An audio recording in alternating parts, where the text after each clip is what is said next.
The stars looked beautiful from the bridge of the UNS Valiant. Captain Jake Morrison stood by the large window, watching the endless space stretch out before him.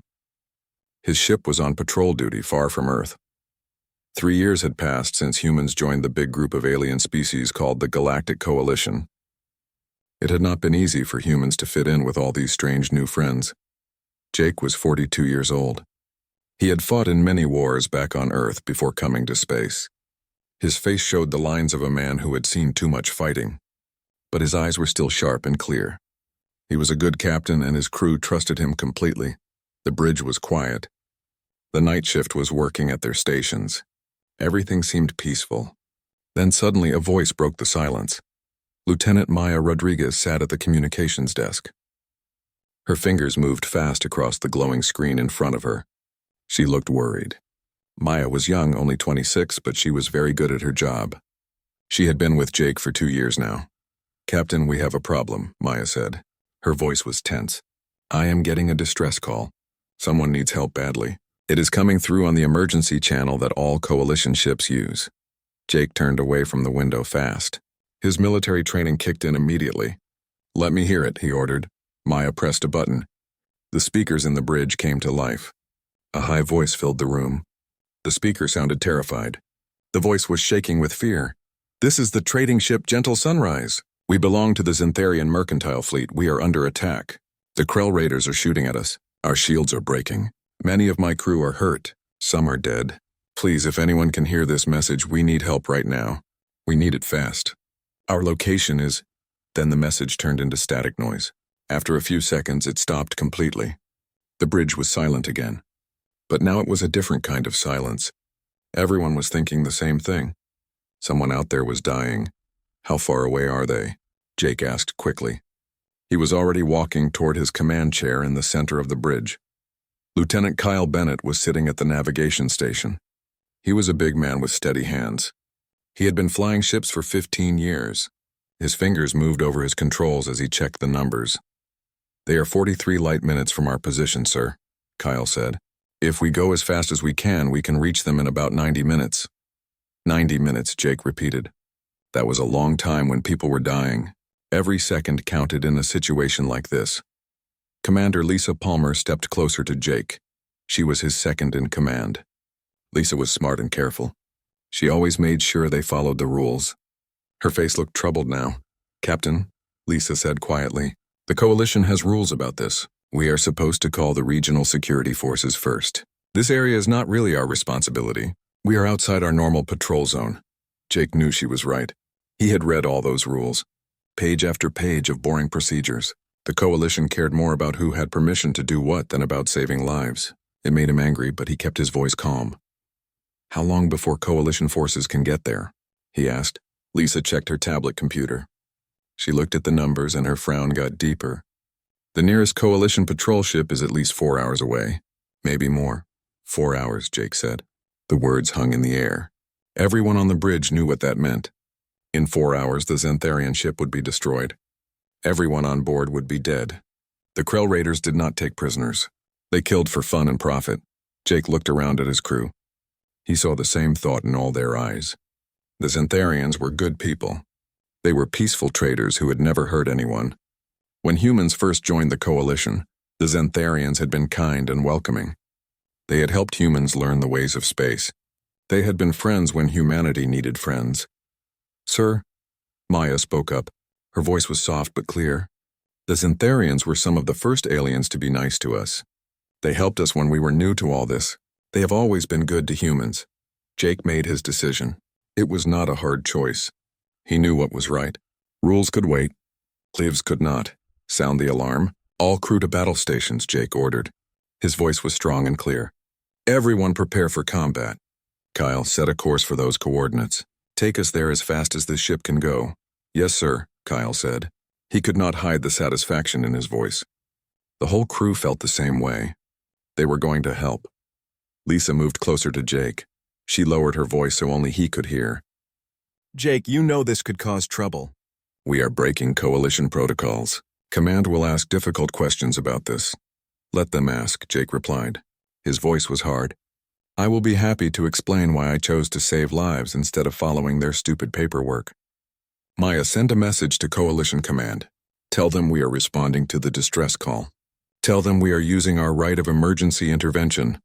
Sending the message now, sir, Maya said. The Valiant began to shake as the engines powered up. The ship was big and strong. It was built for war. Now it was going to show what it could do. On the screen in front of Jake, he could see a map of space. A red dot showed where they were. Another red dot showed where the Xantharian ship was. The distance between them was getting smaller every second. What is our weapons status? Jake called out. Lieutenant Daniel Carter was in charge of weapons. He was young but skilled. He looked up from his station with a fierce smile on his face. Daniel loved his job. All weapons are ready, Captain, Daniel reported. The railguns are loaded. The missiles are ready to launch. Our defense systems are online. We can fire whenever you give the order. Good, Jake said. Now tell me what we know about the Krell. What are we going to fight? Lisa pulled up information on the main screen. Pictures of ugly insect-like ships appeared. They looked mean and dangerous. The Krell are a hostile species, Lisa explained. They move around space looking for victims to rob. They usually attack in groups of 3 to 5 ships. Their ships are fast but do not have strong armor. They like to hit hard and run away quickly. They rely on having more ships than their targets. Have they ever fought human ships before? Jake asked. No, sir. According to all our records, the Krell have never encountered humans in combat. Most alien species just surrender when the Krell attack them. The usual strategy is to give up your cargo and hope they leave you alive. Most species think fighting is too dangerous, Jake smiled. It was not a friendly smile. It was the smile of a predator about to hunt. Well, they are about to learn something new. They are about to learn that humans do not surrender. They are about to learn that we fight back. The minutes passed slowly. The tension on the bridge grew with every passing second. Everyone was focused on their jobs. Everyone was ready. Finally, Maya spoke again. Captain, I have the Xantharian ship on our long-range sensors now. I can also see 4 smaller ships. They match the profile of Krell raiders. They are circling the Xantharian vessel and shooting at it. Show me, Jake ordered. The main screen changed. Now it showed a tactical view of the battle. The Xantharian ship looked like a fat, round merchant vessel. Its hull was damaged. Jake could see holes in it. Air was leaking out into space. 4 angular Krell ships were flying around it like sharks circling prey. They kept firing their energy weapons at the helpless merchant ship. How long until we can shoot at them? Jake asked. 6 minutes, sir, Kyle answered. Jake leaned forward in his chair. His hands gripped the armrests. 6 minutes. Just 6 more minutes and they would show these raiders what happened when they attacked innocent people. Daniel, prepare all weapons. I want those raiders to know we are serious. I want them to know they made a big mistake today. Yes, sir, Daniel said. His fingers flew over his controls, arming every weapon the Valiant had. We are ready to bring the pain, Captain. Jake watched the screen. The distance kept decreasing. 5 minutes. 4 minutes. 3 minutes. The Krell had no idea what was coming for them. They thought they were safe, bullying a helpless merchant ship. They were about to learn that in this galaxy there was a new predator, and it did not like bullies at all. The bridge of the Krell raider ship called Blood Drinker smelled terrible. It smelled like chemicals and burned wires. Commander Vaskthor stood in the middle of the control room. He had 4 eyes, and all of them were watching different screens. His mouth parts clicked together. He was happy with how the raid was going. The Xantharian merchant ship was almost finished. Just a few more minutes and they would break through the hull. Then they would take all the cargo and leave before anyone could stop them. It was a perfect raid. The kind of raid that had made Vaskthor and his crew rich over the past few years. Everything was going according to plan. Then his sensor operator made a hissing sound. The operator looked scared. Commander, the operator said. His voice was shaking. There is a new ship coming. It is moving very fast. The bearing is 275. Vaskthor stopped clicking his mouth parts. This was not good. Is it a coalition patrol ship? No, Commander. The computer does not recognize this ship design. It is just one vessel. But, Commander, this ship is huge. It is 3 times bigger than all our ships put together. Vaskthor felt a small tremor of fear. Coalition ships usually traveled in groups. They never came alone. And they never responded this quickly to distress calls. Something was wrong. What kind of ship is it? Where is it from? Vaskthor demanded. The operator's claws clicked nervously on his controls. He searched through the computer database. When he found the answer, he looked even more scared. The database says it is a human vessel. The species classification is Deathworlder. The word Deathworlder sent a wave of fear through everyone on the bridge. Humans, the newest species in the coalition. Already they had a reputation that made other species nervous. They were known for being violent. They were known for fighting when other species would run away or surrender. Humans did not understand the concept of accepting defeat. They are sending us a message, the communications officer reported. Play it, Vaskthor ordered. The voice that came through the speakers was deep and calm. But there was something in that calmness that was terrifying. It was the voice of someone who was absolutely confident, someone who knew they had all the power. Krell vessels, this is Captain Jake Morrison of the United Nations ship Valiant. You are committing piracy against a coalition member state. Turn off your weapons right now. Prepare to be boarded. If you do not comply, we will open fire. This is your only warning. Vaskthor felt anger replace his fear. Who did this human think he was? One ship against 4 raiders? It was ridiculous. Vaskthor had dealt with overconfident captains before. They always backed down when they realized they were outnumbered. This human would be no different. Human vessel, this is Commander Vaskthor. You are interfering with a legal salvage operation. Leave this area immediately or you will face the consequences. There was a pause. Then the human spoke again. Vaskthor heard something new in the voice. Not anger. Not even irritation. Just cold absolute certainty. The voice of someone who had already decided what was going to happen. Let me be very clear. You have 30 seconds to turn off your weapons. If you do not, I will consider you hostile. I will respond with force. This is your only warning. Choose wisely. Vaskthor cut the communication channel. He looked at his crew. All ships move into combat formation. Target the human vessel. If they want to fight, we will give them one they will not forget. The 4 Krell raiders stopped shooting at the Xantharian ship. They turned toward the Valiant and began moving fast. On the tactical screen, Vaskthor watched as his ship spread out. They were preparing to surround the human vessel. They would attack from all sides at once. No ship could defend against that. We are in weapons range, the weapons officer reported. Locking weapons on target now. Fire. Vaskthor commanded. Green energy bolts shot across space toward the Valiant. Vaskthor watched the screen. He waited to see the human ship's shields light up and fail under the concentrated attack. He waited to see the ship start taking damage. What happened instead made his blood run cold. The human ship had defense systems unlike anything he had ever seen. Streams of projectiles came from the ship. They moved incredibly fast. The projectiles hit the energy bolts in mid-flight. Explosions filled the space between the ships. When the explosions cleared, the Valiant was completely untouched. Not even a scratch. How did they? Vaskthor started to say. The human ship is firing back. The sensor operator screamed. The Valiant's weapons were not like the energy weapons the Krell used. These were rail guns. They shot solid metal at incredibly high speeds. There was no visible beam. No warning, just sudden total destruction. The raider ship called Sharptooth simply disappeared. One moment it was there, moving into position for another attack. The next moment it was gone. In its place was a cloud of debris. Pieces of metal and frozen air expanded outward. The ship and everyone on it had been destroyed in an instant. Turn away. Evasive maneuvers. Vaskthor shouted. His voice was high with panic now. But his ships were already scattering. The crews were terrified. Another burst of fire from the Valiant caught the ship called Shadowhunter as it tried to run away. The railgun rounds went through its shields like they were not even there. They tore through the hull. They hit the reactor. The ship exploded in a ball of white light. The explosion was beautiful and terrible. And then there was nothing left. 2 ships destroyed in less than 10 seconds. 2 ships full of Krell warriors erased from existence. The humans had not even slowed down. They had not hesitated. They had given one warning, and when it was ignored, they had acted with overwhelming force. They are not giving us a chance to surrender, the communications officer wailed.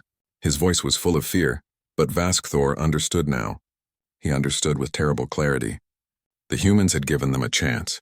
One chance, 30 seconds to surrender. The Krell had chosen to fight instead. Now they were paying the price. This was not murder. This was war. And the humans were very, very good at war. Humans did not bluff. They did not threaten. They stated their intentions once.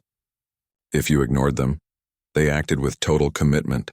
No mercy, no hesitation, just pure lethal efficiency. Send a surrender message. All ships stop firing and broadcast surrender immediately, Vaskthor commanded. His voice cracked with desperation. The communications officer's claws were shaking. It took him several tries to open the right channel. Human vessel, we surrender! We surrender. Please stop shooting. We give up. The railgun fire stopped. The silence that followed was deafening. Vaskthor could hear his crew breathing hard. They were all terrified. They had thought they were the predators. They had been wrong. The human captain's voice came through the speakers again. It was still calm, still controlled, as if he had just been doing a normal day's work. Turn off all your weapons and engines. Any attempt to run or fight will result in your immediate destruction. We are sending boarding teams to your ships. Do not resist them. If you cooperate, you will live. If you resist, you will die. It is that simple. Vaskthor collapsed into his command seat. All four of his eyes were fixed on the tactical display. The icons showing Sharptooth and Shadowhunter were gone, replaced by debris markers. Dozens of his warriors were dead.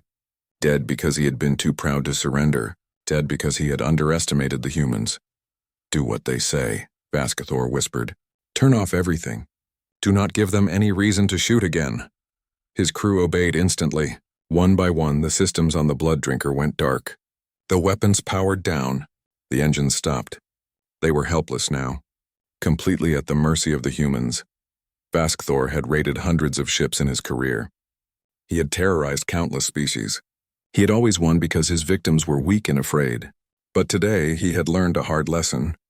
Today he had met a species that was not weak, a species that was not afraid, a species that was far more dangerous than the Krell had ever been.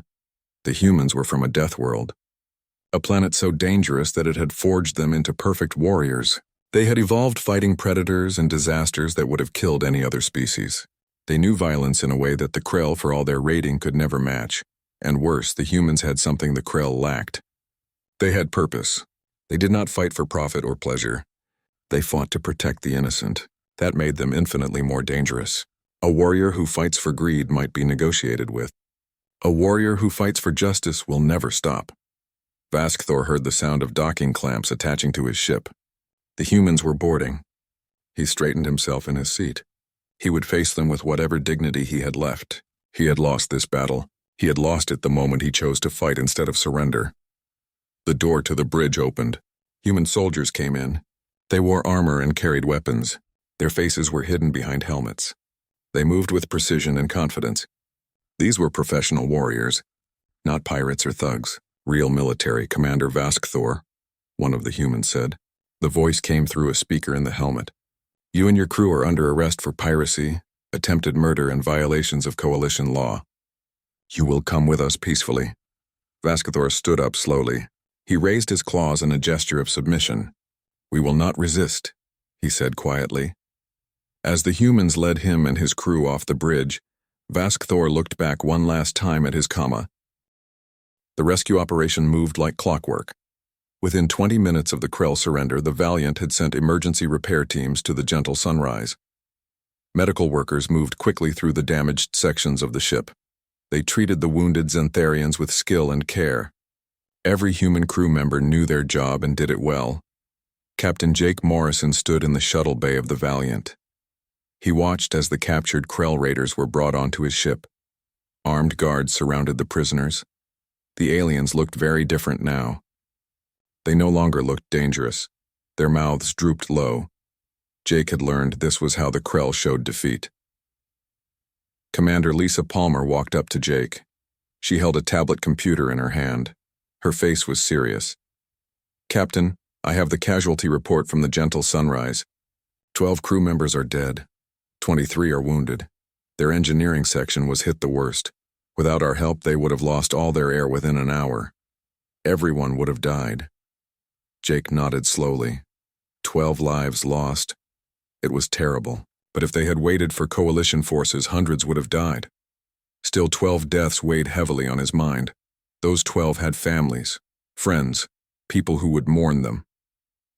What about the Krell? Jake asked. The prisoners from the 2 remaining ships are locked up in our brig. As for the other two vessels, there were no survivors. Everyone aboard those ships died when we destroyed them. Jake felt a pang of regret. He had given them a warning. They had chosen to ignore it. But the weight of those deaths would stay with him. It always did. That was the burden of command. Every death was a weight you carried forever. "Sir?" Lieutenant Maya Rodriguez called from nearby. "The captain of the Gentle Sunrise wants to speak with you." "Put the communication through," Jake said. A screen activated nearby. It showed a Xantharian. The species looked like amphibians from Earth. They had smooth skin that shimmered with different colors. Their eyes were large and expressive. This particular Xantharian had patterns on his skin that showed stress, but his eyes were bright with emotion. "Captain Morrison, I am Velkesh, master of the Gentle Sunrise. We have no words to properly thank you. You saved our lives. You saved our ship. You saved our cargo. You saved everything we have." Jake gave a small smile. "We were glad to help, Captain Velkesh. How are your wounded crew members doing?" "Your medical people are amazing. They work so fast and with such confidence. Several of our crew who we thought were dying are now stable. Your Dr. Helen Wright is like a miracle worker. I will tell her you said so. We are preparing to tow your ship to the nearest coalition station. Our engineers think they can get your engines working again in about 6 hours." The colors on Velkesh's skin changed to show gratitude. "Captain, I must ask you something. Your response was so fast, so decisive. Most coalition ships would have waited for backup before fighting 4 raiders, but you came alone and you won." Jake shrugged. "Where I come from, when someone calls for help, you help them. You do not wait. You do not check whether it is your job. You just help. The rules and paperwork can be sorted out later. This is not how things usually work in coalition space," Velkesh said quietly. "I am learning that," Jake replied. His voice was dry. "But I took an oath. I swore to protect innocent people and fight against evil wherever I find it. That oath does not have any small print about boundaries or jurisdictions." Velkesh's eyes grew wider. "The Xantharian people will remember what you did today, Captain. We will always remember that humans came when we needed them most." Before Jake could respond, Maya interrupted. "Sir, we have a priority message coming in from Coalition Command. It is Admiral Tesheron of the Coalition Security Council." Jake's face hardened. He knew what was coming. "Captain Velkesh, I need to take this call. We will continue helping your crew and coordinating repairs." "Of course, Captain. Thank you again." "Truly, thank you." The screen switched to show a different alien. "Admiral." Tesheron looked like a mix between a praying mantis and a crab. His eyes were compound, made of many small parts. They glittered with what Jake had learned to recognize as anger. "Captain Morrison." The Admiral's computer translator made his clicking sounds into words. "Your actions today have caused considerable problems at Coalition Command. We are not happy." "Admiral," I responded to a distress call from a Coalition vessel that was under attack. I followed the protocols for emergency intervention exactly as they are written. You destroyed 2 Krell vessels without attempting to negotiate. The Krell Confederacy is protesting this. They say you committed an act of aggression against their citizens." Jake felt his anger rising, but kept his voice level and calm. "Admiral, those Krell were engaged in an illegal attack on a merchant vessel. They were committing piracy. I gave them one clear warning to stand down. They chose to fire on my ship instead. I defended my vessel and the ship I was protecting. Every action I took was legal under both coalition law and Earth military regulations. The situation could have been resolved without anyone dying. Most species in the coalition prefer negotiation to violence. That is how civilized beings behave." Jake's voice took on an edge. "Most species in the coalition were not raised on a death world where predators do not negotiate, where survival means being willing to fight when necessary. The Xantharian crew members are alive because we acted immediately and decisively. If we had followed your preferred approach of long negotiations, they would all be dead right now." Tesheron's mouth parts clicked rapidly. This was a sign of agitation. "Your species' violent tendencies are becoming a problem, Captain. This is the third incident this cycle where human vessels have engaged in combat without proper authorization. Perhaps, Jake suggested carefully. That says more about the problems with your authorization system than about human behavior. We save lives first. We file the paperwork later. If that is wrong, then I do not want to be right. The Admiral's compound eyes fixed on Jake with great intensity. In another species, this might have been intimidating.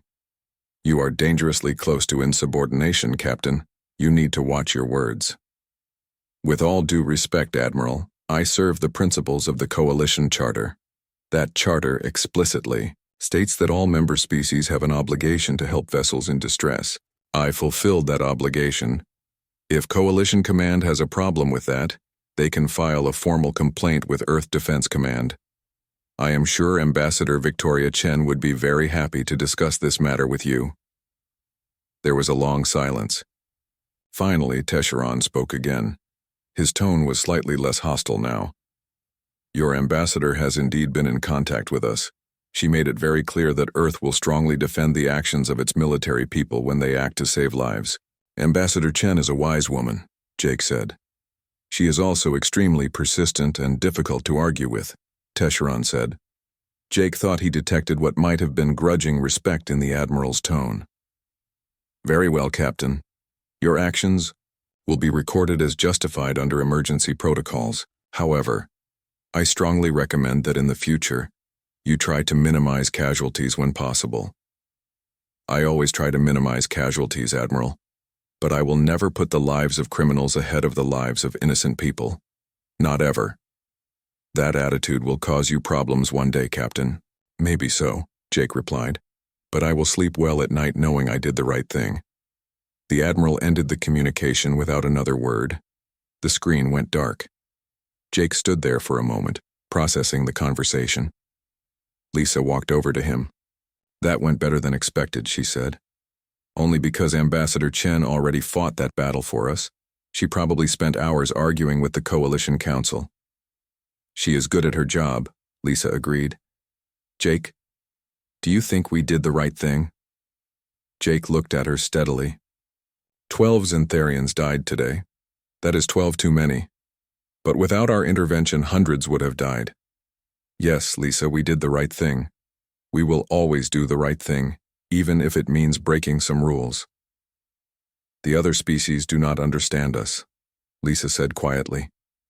They think we are violent and aggressive. They see our capacity for violence and assume that is all we are, Jake replied. They do not understand that we fight so hard precisely because we value peace so much. We protect because we care. We use force because sometimes force is the only language that bullies understand. Maya's voice came through the intercom.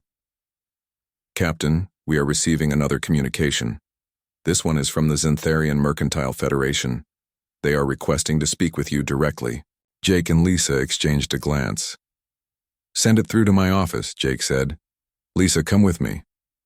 They walked to Jake's office together. Once inside, Jake activated the communication system. A holographic display appeared. It showed a Xantharian whose skin shimmered with silver patterns. These patterns indicated high rank. Captain Morrison, I am Ambassador Dalmar of the Xantharian Mercantile Federation. On behalf of all my people, I wish to formally thank you for your brave actions in defense of the Gentle Sunrise and her crew. You are welcome, Ambassador. We were glad to be able to help. Captain, my government wishes to propose something important.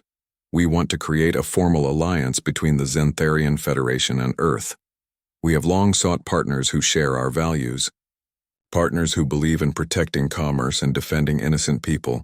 Your news of what happened spread through Coalition space incredibly fast.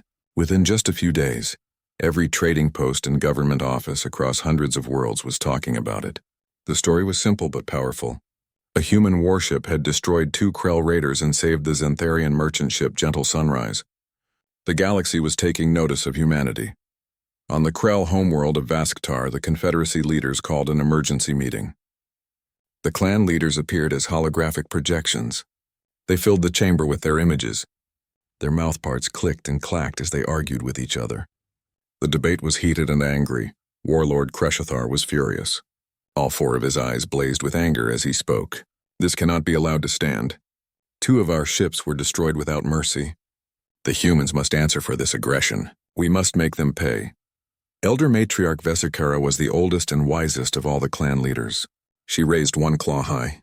The chamber fell silent. Everyone respected her wisdom. Before we commit ourselves to any action, we must understand exactly what happened. Vaskthor, tell us everything. Leave nothing out. The surviving raider commander stepped forward. His pride and reputation had been destroyed by his defeat. He looked broken and ashamed. We were attacking a Xantharian merchant vessel. It is our right under the old ways. When the human ship arrived, they issued a warning. Just one warning. We chose to fight, as any true Krell warrior would, Kreshathar interrupted loudly. Vaskthor continued. His voice was hollow and empty. Their weapons were like nothing we have ever seen. Our weapons did no damage to them. Their defensive system stopped every shot we fired. They destroyed Sharptooth and Shadowhunter in seconds.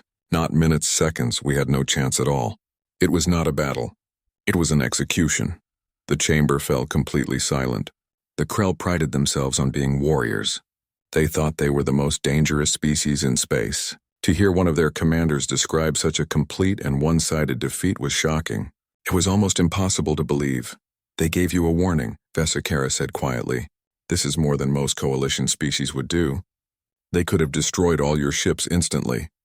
Instead, they chose to spare those who surrendered quickly. They showed restraint. Another clan leader spoke up, sounding surprised. They showed mercy? Vesikara shook her head. No, not mercy. They showed restraint and discipline. There is a difference. The humans fight with overwhelming force when they choose to fight. But they prefer not to fight at all if it can be avoided. This is the pattern I see in all reports of human military actions. What do you propose we do? Kresthar demanded. Vesikara looked at each leader in turn. I propose we remember that the humans gave a warning. That is more consideration than we usually show our victims. I propose we acknowledge that our raiders attacked a coalition vessel. We signed treaties promising not to do this, and I propose that we choose our targets more carefully in the future. The humans are not prey. They are predators, just like us. Perhaps they are even more dangerous than we are. While the Krell debated, something else was happening on the coalition capital world of Harmony Prime. Ambassador Victoria Chen sat in a large room facing the High Council. The ambassador was a woman in her 60s. Her hair was steel gray. Her eyes were sharp and missed nothing. She had spent 30 years working as a diplomat for Earth. She had no patience for games when lives were at stake. High Counselor Reshitar was an avian species. He looked like a large bird. His feathers ruffled with worry as he spoke. The human military presence in coalition space is becoming a source of concern for many species. Your ships seem to attract conflict wherever they go. Ambassador Chen's reply was calm but firm. Our ships do not attract conflict. Our ships respond to people who need help. If you find that concerning, perhaps you should ask yourself why so many coalition members require rescue in the first place. Another counselor spoke up. The coalition has maintained peace for 300 cycles. We achieve this through careful diplomacy and patient negotiation. Chen's voice became harder. You maintain what you call peace by allowing pirates and raiders to operate freely. You negotiate with criminals while honest merchants die waiting for help. That is not peace, counselor. That is cowardice hiding behind fancy words. The chamber erupted in angry protests. Many counselors shouted at once. Chen waited patiently for the noise to die down. Then she continued speaking. Since joining the coalition 3 years ago, human vessels have responded to 472 distress calls. We have rescued 7,000 coalition citizens from pirates, natural disasters, and other emergencies. In that same time period, coalition security forces have responded to only 93 such calls. Would you like me to provide detailed statistics showing how many lives were saved by human intervention compared to coalition protocols? Reshtar's feathers flattened against his head. This was a sign of distress in his species. Your point is made, Ambassador. You do not need to continue. Chen's voice softened slightly. We do not seek conflict with anyone. We do not want to fight, but we come from a world that taught us hard lessons. On Earth, we learned through millions of years of evolution and thousands of years of history that evil wins when good people do nothing. We will not do nothing when we have the power to help. Even if it means breaking our protocols and rules? Another counselor asked. Protocols can be changed, Chen replied firmly. Rules can be rewritten, but lives once lost can never be restored. We will always prioritize saving lives over following procedures. Meanwhile, back on the Valiant, Captain Jake Morrison sat alone in his quarters. He was reviewing all the reports from the battle. A soft sound announced someone at his door. "Come in," he called. Commander Lisa Palmer entered. She carried 2 cups of coffee. She handed one to Jake and sat down in the chair across from his desk. "You look like you need this," she said. Jake took the cup gratefully and drank some. "Thanks, it has been a long day." "A long week," Lisa corrected him. "I have been reading the intelligence reports. Apparently we have become famous, or infamous, depending on which species you ask." "Do you have any regrets?" Jake asked her directly. Lisa shook her head firmly. "Not even one. The Xantharians are alive because we acted quickly. That is what matters most. Everything else is just politics. Admiral Teshron said we are too violent. He said we do not understand coalition diplomacy and civilized behavior." Lisa thought about this for a moment. "Maybe we do not understand their diplomacy, but I think they do not understand us either. They see our ability to fight and assume that violence is all we are. They do not see that we fight so hard because we value peace so much. We use force only to protect the innocent." Jake smiled slightly. "That is surprisingly deep thinking, Commander. I studied philosophy at the Academy. It seemed useless at the time. But out here in space dealing with all these different species and their different values, it actually helps a lot." They sat quietly for a moment, just drinking their coffee and thinking. It was comfortable. They had worked together long enough to not need to fill every silence with words. Then Maya's voice came through the intercom speaker. "Captain, we are receiving another transmission. This one is from the Xantharian Mercantile Federation again. They are asking to speak with you personally." Jake looked at Lisa. She looked back at him with raised eyebrows. "Well, this should be interesting," she said. Jake activated the communication system in his quarters. "Send it through here, Maya." The holographic display lit up. It showed the same Xantharian ambassador they had spoken with before. Ambassador Dalmar's skin patterns indicated he was excited about something. "Captain Morrison, I have wonderful news. Our governments have been in communication. Earth and the Xantharian Federation have agreed in principle to form a formal alliance. This is historic. It will be the first such alliance Earth has made since joining the coalition." Jake felt a surge of pride. "That is excellent news, Ambassador. But that is not all," Dalmar continued. 6 other species have contacted our Federation. They are all interested in forming similar relationships with Earth. They see what you did for us. They see that humans keep their promises. They see that when humans say they will help, they actually help. This is rare in the galaxy, Captain. Very rare indeed." After the communication ended, Lisa let out a low whistle. 6 more species wanting to work with us. That will change everything about Earth's position in the coalition." Jake nodded slowly. "We came out here to save one ship. Just one. Now look what has happened. We may have changed the entire political structure of this part of space." "Is that a good thing?" Jake thought carefully before answering. "If it means more ships like the Gentle Sunrise get saved in the future, then yes. It is a very good thing. The coalition has been operating one way for 300 years. Maybe it is time for some changes. Maybe it is time for them to remember that the purpose of government is to protect people, not to maintain the status quo. The coalition leadership will resist these changes," Lisa warned. "Probably," Jake agreed. "But the individual species, the regular people living their lives, they will support us. Because they know that if they ever need help, humans will come. We will not check the rules first. We will not debate jurisdiction." 6 months had passed since the incident with the Gentle Sunrise. Now Captain Jake Morrison found himself back on Earth. He stood in the headquarters of the United Nations Space Command in Geneva. The office of Admiral Christine Warren had a spectacular view of the city below. But Jake was not looking at the view. His attention was fixed on the holographic star map floating above her desk. Admiral Warren was a tall woman with gray hair and sharp eyes. She manipulated the display with quick gestures. Trade routes and patrol zones appeared on the map. "The Xantharian Alliance has been officially ratified," she said.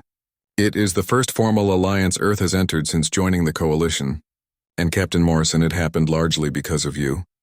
Jake shifted uncomfortably. He never liked being praised. "I was just doing my job, Admiral." "You were doing more than that. You were showing the galaxy what humanity stands for. You showed them that we keep our promises." Warren turned off the display and looked directly at Jake. The Xantharian alliance is only the beginning. In the past 6 months, 7 other species have made inquiries about working more closely with Earth. The Veltari Trade Consortium, the Kryn Federation, even the Telan Collective has expressed interest in joint security operations. Why now? Jake asked. What changed? Because you showed them something they had not seen before. Reliability. When you say you will help, you actually help. No political calculations. No debates about jurisdiction. Just action. Warren smiled slightly. Do you know what the Xantharians call you now? Jake felt a sense of dread. I am almost afraid to ask. They call you the Guardian of the Void. The title is spreading to other species. They are creating similar names for other human vessels. The Coalition Security Council is extremely angry about this, of course. They see it as undermining their authority. Are we going to have serious problems with the Coalition? Jake asked. Warren shrugged. We already have problems with the Coalition. Their bureaucracy is choking their effectiveness.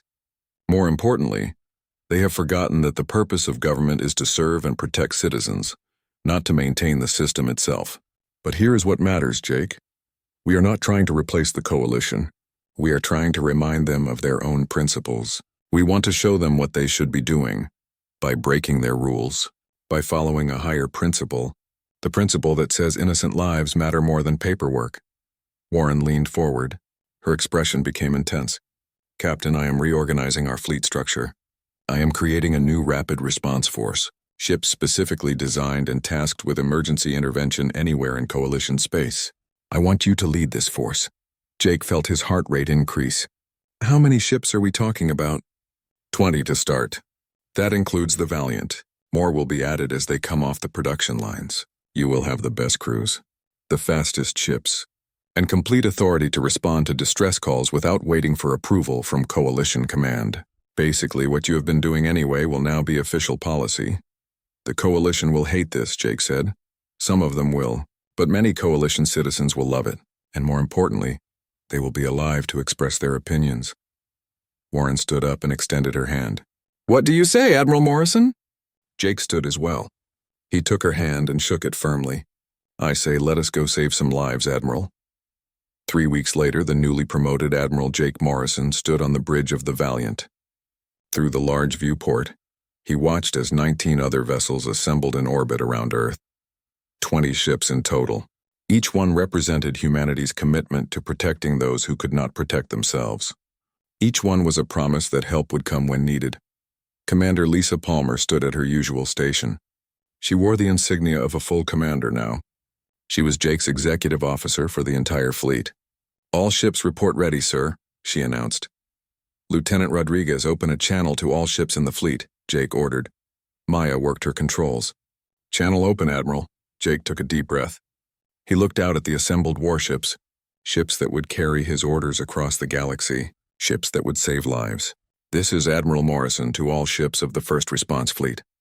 Today we begin a mission that defines who we are as a species. We are not conquerors. We are not traders seeking profit. We are protectors. That is our purpose. That is our calling. Throughout this galaxy there are people who live in fear. Fear of pirates and raiders. Fear of disasters. Fear that when they call for help, no one will answer. Our job is to prove that fear wrong. When someone sends a distress signal, we will answer. We will come with all the speed and power we possess. And we will not stop until those in need are safe. We come from Earth, a death world that shaped us through fire and struggle. But we did not learn only how to fight. We learned why we fight. We fight for those who cannot fight for themselves. We fight so that peace might have a chance to grow. We fight because it is the right thing to do. Some species will call us violent. Some will say we do not understand civilization. Let them say what they wish. When history looks back on this era, let it be said that when innocent people cried out for help, humanity heard them. And humanity came running. All ships prepare to depart. We have a galaxy to protect. Morrison out. The 20 ships moved together as one unit. Their engines flared bright as they accelerated toward their assigned patrol zones. On the bridge of the Valiant, Maya suddenly looked up from her console. Admiral, I'm picking up a distress call. A Coalition merchant vessel is under attack by raiders. The Belorian system, 3 light hours from our current position. Jake smiled. It seemed fitting that their first mission would be exactly like the one that started everything. Helm, plot a course to those coordinates. Maximum velocity. Kyle Bennett's hands moved confidently over his controls. Course plotted and laid in, sir. All hands go to battle stations. Let us show these raiders what happens when they attack innocent people. The alarm sounded throughout the ship. Crew members ran to their posts. Weapon systems came online. The Valiant was ready for war. But it was a war fought not for conquest or revenge, but for protection and justice. As the ship surged forward, Jake thought about everything that had happened. 3 years ago, humanity had been newcomers to the Coalition, uncertain, unsure of their place. Now they were leaders, not because they sought power, but because they had shown through their actions what true strength meant. True strength was not about dominating others. It was about protecting the weak and standing against evil. The Coalition might never fully understand humanity's drive to help others. They might never understand why humans were willing to risk everything for strangers. But that understanding was not necessary. What mattered was results. What mattered was that across the galaxy, people knew something important. They knew that if they called for help, if they sent out that desperate SOS into the void, there was a fleet that would answer. A fleet in motion, Deathworlders responding to those in need. Ships crewed by humans who understood that civilization was not measured by how many rules you had, but by how well you protected the innocent. Ships that carried a simple message to every corner of known space. A message that said, you are not alone. Help is coming. Hold on just a little longer. Time to intercept, Jake asked. 90 minutes, sir, Kyle reported. Good. Daniel, what is our weapon status? Lieutenant Daniel Carter looked up from his station with that same fierce smile he always had before a fight. All systems are green, Admiral. Railguns loaded and ready. Missiles are hot. Point defense is online. We are ready to deliver the message. Excellent. Lisa, what do we know about this situation? Commander Palmer checked her screens. 3 raider vessels. Configuration suggests they are independent operators, not part of any major organization. The merchant ship is lightly armed. They cannot hold out much longer. Then we better not keep them waiting, Jake said. When we arrive, I want those raiders to have a choice. Surrender or face destruction. Just like always. Just like always, Lisa agreed. Give them one chance. If they take it, everyone lives. If they do not, well, that is their decision. Jake watched the tactical display. The distance to the merchant ship decreased steadily. Somewhere out there, frightened people were hoping for rescue. They were sending their distress call into the endless dark, praying someone would hear, someone would care.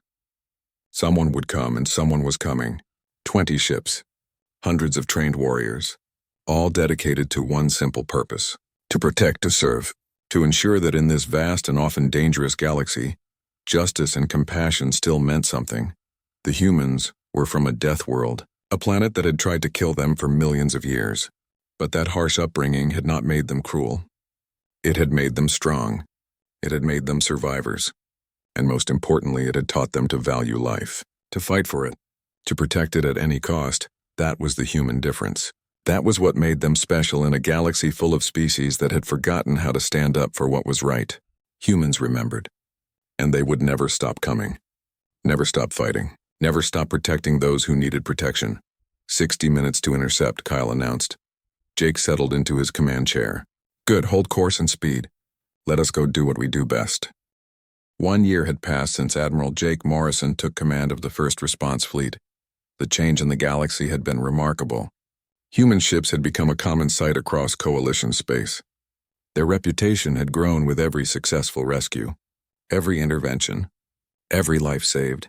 The Valiant was currently stationed near the Karen Nebula. It was a busy shipping lane where pirates sometimes lurked. Jake stood at his usual position on the bridge watching the stars. His hair had a bit more gray in it now. The weight of command had aged him slightly, but his eyes were still sharp and his resolve remained unshaken. Lieutenant Maya Rodriguez worked at her communication station. Over the past year, she had handled hundreds of distress calls. She had become expert at determining which situations required immediate response and which could wait. Right now, everything was quiet. Too quiet, perhaps, Admiral, Maya said suddenly. We are receiving multiple distress calls. 6 different ships, all in the same general area of the Corvin system. This does not look like a normal pirate attack. Jake moved quickly to her station. Show me the details. Maya pulled up the information on the main screen. 6 merchant vessels, all coalition registered, all under attack by what appeared to be a coordinated force. The attackers are using military-grade weapons and tactics. This is not random piracy. This is organized. Commander Lisa Palmer studied the data carefully. These ships all have one thing in common. They are all carrying medical supplies and food to relief stations. Someone is deliberately targeting humanitarian aid. Jake felt anger building inside him. Pirates who attacked random ships were bad enough, but people who deliberately stopped aid from reaching those who needed it were something worse. They were not just criminals. They were monsters. How far away? Jake demanded. 4 hours at maximum speed, Lieutenant Kyle Bennett reported from navigation. Are any other first response fleet ships closer? Jake asked. Lisa checked her console. The Defiant is 2 hours away. The Ranger is 3 hours away. Contact them both. Tell them to proceed to the Corvin system at maximum speed. We will coordinate a joint response. Maya, send a message to Coalition Command informing them of the situation. Then open a channel to all ships under attack. The bridge erupted into controlled activity. Everyone knew their jobs. Within minutes, the Valiant was accelerating toward the crisis. The other 2 human ships were already on their way as well. Channel open to the merchant ships, Maya reported. Attention all vessels in the Corvin system. This is Admiral Jake Morrison of the United Nations First Response Fleet. We have received your distress calls. Help is on the way. 3 human warships are en route to your position. Hold out as long as you can. Do whatever you need to do to survive. We will be there soon. Morrison out. Almost immediately, responses began coming back. The voices were frightened but filled with sudden hope. The mere knowledge that help was coming gave them strength to keep fighting. 2 hours into their journey, Maya received new information. Admiral, I am getting reports from the Defiant. Captain Peter Grant reports that he has engaged the attackers. He counts 12 hostile vessels. Repeat, 12 hostiles. He is requesting immediate support. Jake felt concern but not fear. The Defiant was a good ship with a skilled crew. But 12 against 1 was dangerous odds even for humans. Tell Captain Grant to use hit-and-run tactics. Keep the hostiles busy but do not take unnecessary risks. We will be there in 2 hours. The Ranger will arrive in 1 hour to support him. The time passed slowly. Jake paced the bridge, monitoring the reports as they came in. The Ranger arrived and joined the battle. 2 human ships against 12 hostiles. The fight was fierce, but the human ships were holding their own. They were fast and their weapons were superior. But the sheer number of enemy vessels was a problem. Finally, the Valiant arrived at the battle zone. The scene was chaotic. 6 merchant ships were scattered across the area, some damaged and venting atmosphere. The Ranger and Defiant were engaged with multiple hostile vessels. Energy weapons fire and railgun rounds crisscrossed the darkness of space. Daniel, target the hostiles that are closest to the merchant ships. Those are the immediate threat. Fire at will, Jake ordered. Lieutenant Daniel Carter's hands moved over his weapons controls with practiced precision. Firing now, sir. The Valiant's railguns spoke with their characteristic authority. 3 hostile ships exploded in quick succession. The attackers, whoever they were, had not expected 3 human warships to arrive. Their formation broke apart as panic spread through their ranks. All human vessels, this is Morrison. Coordinate your fire. Do not let any of them escape. We need at least 1 intact for questioning. The 3 human ships moved like a pack of wolves. They worked together perfectly. One would draw fire while the others flanked. They used their superior speed and firepower to deadly effect. Within 20 minutes, 8 of the hostile ships had been destroyed. 3 more were crippled and drifting. 1 was attempting to flee. Kyle, intercept that fleeing vessel. Cut off their escape route, Jake commanded. The Valiant accelerated smoothly. It moved into position between the fleeing ship and open space. The hostile vessel stopped, realizing it was trapped. A moment later, it broadcast a surrender signal. All hostile vessels have been neutralized, Lisa reported. The merchant ships are secure. Jake allowed himself a brief moment of satisfaction. Then he got back to work. Send rescue teams to all the merchant vessels. Medical support, engineering support, whatever they need. Maya, contact the captured hostile ship. I want to know who they are and why they were attacking humanitarian aid. An hour later, Jake sat in the interrogation room aboard the Valiant. Across from him sat the captain of the captured hostile vessel. The alien was a species Jake had not encountered before. It had gray skin and multiple arms. Its eyes were cold and showed no remorse. Who are you working for? Jake asked directly. The alien captain remained silent for a moment. Then it spoke in heavily accented standard. You do not understand what you have done, human. We were hired to disrupt aid shipments to the outer colonies, to create instability, to make the coalition look weak and ineffective. Hired by whom? Jake demanded. I do not know names. We receive orders through encrypted channels. Payment comes from anonymous accounts. But I can tell you this. Whoever is behind this operation has significant resources, and they are not happy about human interference in coalition affairs. Jake felt a chill run down his spine. This was bigger than simple piracy. Someone with money and power was trying to destabilize the coalition, and they saw humanity as a threat to their plans. Later that day, Jake stood on the bridge watching as the rescued merchant ships prepared to continue their journeys. Medical supplies and food would reach the relief stations after all. Lives would be saved, but his mind was troubled by what he had learned. Lisa joined him at the viewport. You are worried, she observed. Someone out there does not want the coalition to succeed. They are using terrorism and chaos to undermine faith in the system, and our presence, our success in stopping them makes us a target. Let them target us, Lisa said firmly. We can handle it. We have handled everything thrown at us so far. I know we can, Jake agreed. But I worry about the political fallout. There are already factions in the coalition that resent our influence. If someone is deliberately trying to turn species against each other against us, things could get very complicated. Then we do what we always do, Lisa replied. We focus on what matters. Saving lives. Protecting the innocent. Let the politicians worry about politics. Our job is simpler and more important. Jake smiled at her wisdom. You are right, as usual. We stay the course. We keep doing what we do best. Maya's voice interrupted their conversation. Admiral, we are receiving thanks from the merchant ships. They are asking if there is anything they can do to repay us. Jake activated the communication system. Tell them to deliver their cargo safely. Tell them to help those who need help. That is payment enough. As the merchant ships departed one by one, Jake thought about the path humanity had chosen. They had entered the galactic stage as unknowns. Now they were known throughout coalition space as protectors and guardians. It was a heavy responsibility, but it was one worth bearing. The fleet continued to grow. More ships were added each month. More lives were saved. The first response fleet had answered over 1,000 distress calls in its first year. 1,000 situations where people in danger had called out and humanity had answered. There were still challenges ahead. Still enemies to face. Still dangers lurking in the darkness between the stars. But Jake Morrison and his fleet were ready. They would keep moving forward. Keep responding to every call for help. Keep showing the galaxy what humanity stood for. The fleet was in motion, and nothing in the galaxy could stop it, because at the end of the day the equation was simple. There were people who needed help. There were humans who could provide that help. Everything else was just details, and details never stopped humans from doing what was right. Jake looked out at the stars with renewed determination. Out there somewhere someone would soon need help. A distress call would be sent, and when it was, the first response fleet would hear it. They would come running. They would bring hope and salvation to the desperate. This was humanity's gift to